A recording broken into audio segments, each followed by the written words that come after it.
Our Senior Advisor for National Security, Foreign Policy, Rick Grenell, is joining us now. And Rick, I want to go right to you. Your first reaction, this federal court judge, after 5 years, finally gets the email the State Department doesn't want the American people to see on the Iran nuclear deal. They claim presidential privilege. He reads it and takes his time and says, there's no presidential privilege here.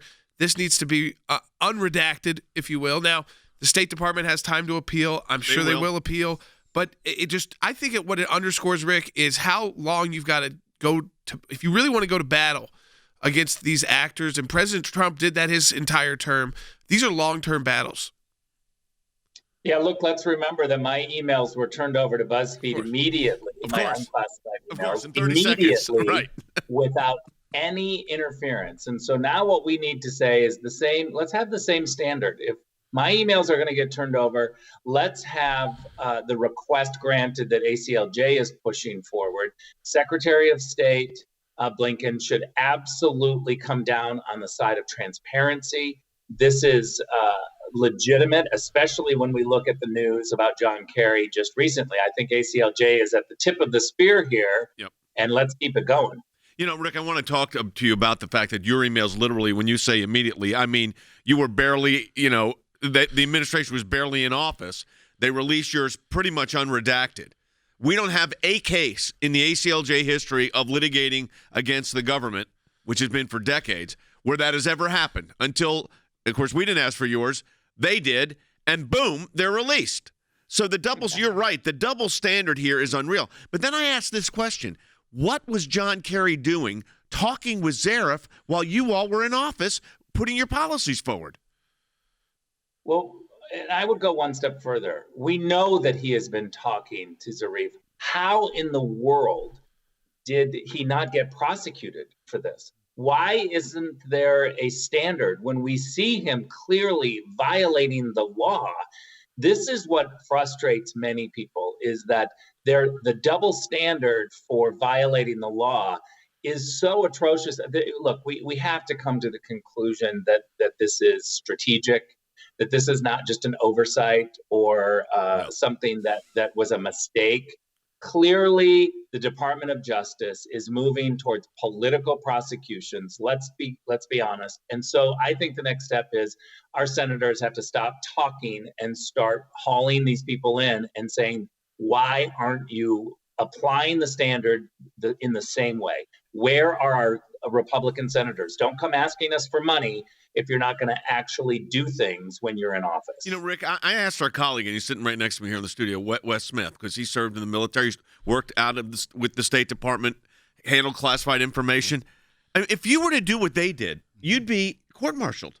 Yeah, absolutely. I mean, Rick's right. You can be prosecuted for this. And what we're dealing with are some of the most sensitive foundations of American foreign policy and national security.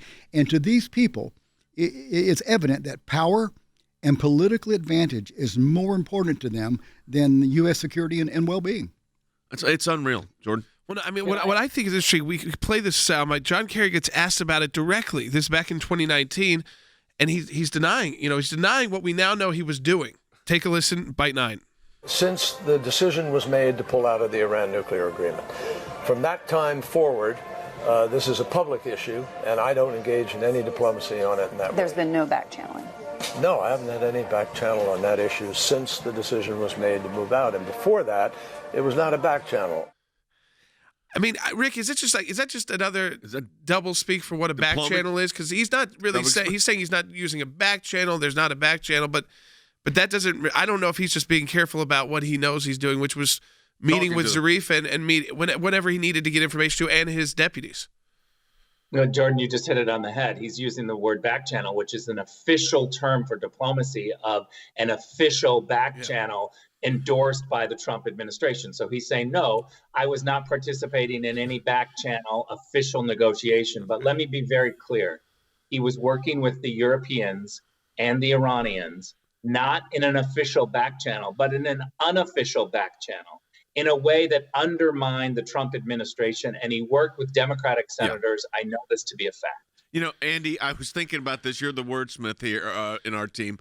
Back channel is a term of art, as Rick said, and now you've got a situation where Kerry Says it wasn't a back channel, only because the Trump administration didn't approve it. Didn't mean the conversations weren't going on.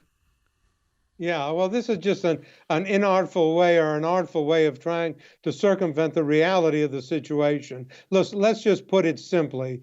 This man, John Kerry, with whom the Biden administration and the Obama administration are so enamored, and I don't understand what the inamorata is here, but they're so enamored with him, was conducting his own secret private diplomatic relations with foreign governments and foreign nationals during the pendency of the Trump administration, and doing things and saying things on behalf of the United States when he was out of office and had no business making any representations with respect to the American policy. What right did he have to do that? No doubt, in my view, he was using classified information in his own fashion and in his own way through these back channel ways, artful ways of saying the same thing, is just using information that he had no business transmitting. He was not in office.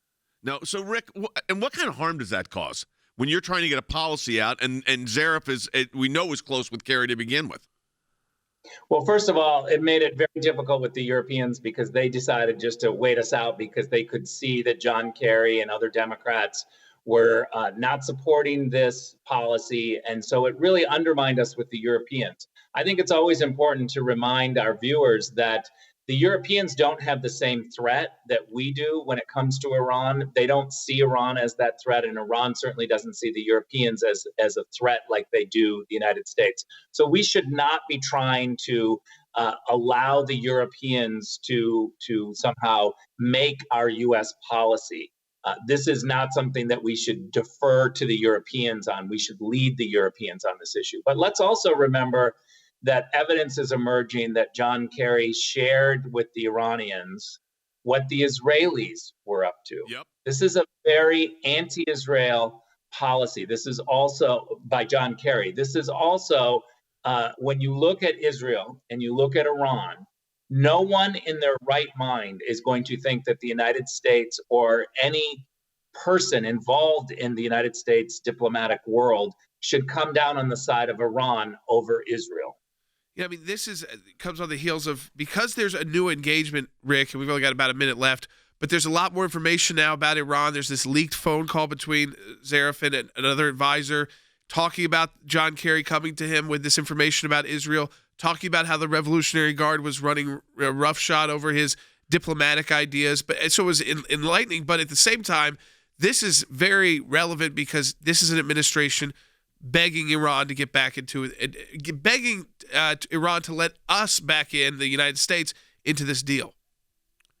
I also think that there's one more thing to point out, which is that John Kerry knew about Israel's plans because it was U.S. intelligence that were coordinating with the Israelis. Yeah.